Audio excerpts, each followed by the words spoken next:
So when I was a little girl, a commercial came on about orphans, and I asked my mom what an orphan was. And I truly believe that God planted that seed in my heart at that young age, and up into adulthood, that's all I've ever had the desire to do. It's always been my plan A, is to adopt.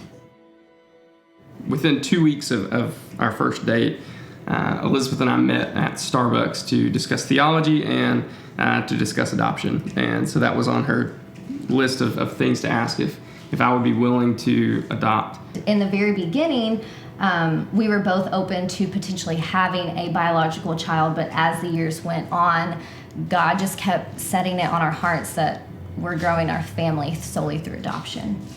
Yeah, I think the expectation growing up was always there, just to have a kid biologically, because that's just what you do. It was really a dying to oneself for me of letting go of that expectation. Because I essentially had my whole life to prepare for it, because that was on my heart as a little girl. And he just had, a couple of years. So God just kept pointing us to Korea, whether it was through something on social media or something through an email or friends or family, co-workers. God just kept showing up and pointing us to Korea. Yeah. It was one afternoon, and we were sitting on the front porch, and we had gotten an email from our agency. It was a list of waiting children. We were scrolling through it on our front porch, and we came to the last child on the list. His name was Wilson. I saw it, and in my heart, I really felt like God was like, this is your little buddy.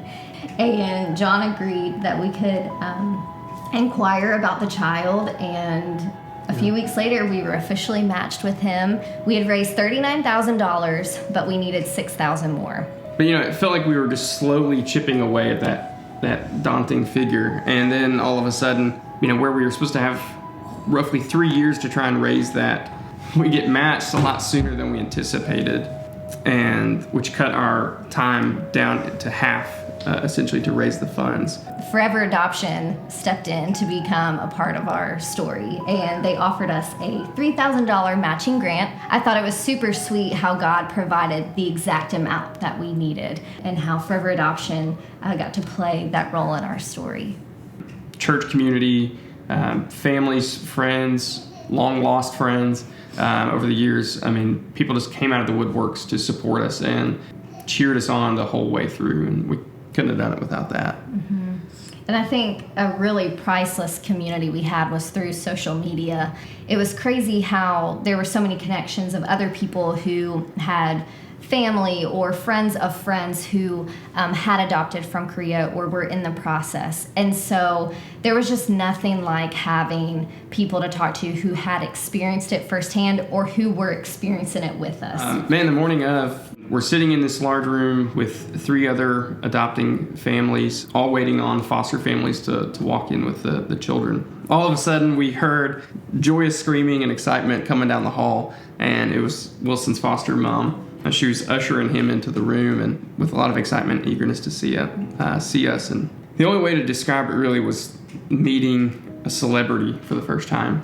Here it was, we spent all this time seeing pictures and videos of this little boy, and then seeing him walk in the room for the very first time was so surreal. To see him, and then to play with him, to touch him, to hold him, to hear him, and all these different things just was such an unbelievable experience. So after we met Wilson, we traveled back to our hotel, and we just really felt the heaviness of the adoption. We knew about the losses, we knew about the gains, but to actually experience it and to experience what he was going to lose, it was very heavy and eye-opening for us. Knowing it, and experiencing, obviously 2 completely different things, but adoption's this beautiful thing, but in order for an adoption to take place, there's this ugly side of it, and this hurtful and painful side, and so just experiencing that firsthand was far different than what we anticipated feeling. Now we are in our home, and we get to call him Buddy, and it's just super sweet, and we've gotten to sit on the same front porch as a family, and it's just been really cool to see it come full circle. If you're considering adoption, don't let the the finances don't let the paperwork and all these things, don't let those get in the way. From the beginning, I've said that there's no greater calling in life than to be called to adopt, to be called to be a mom or a dad to a child who needs a mom or a dad. It has been my greatest joy in life is to adopt and to be a mom to a sweet little boy who needed a mom.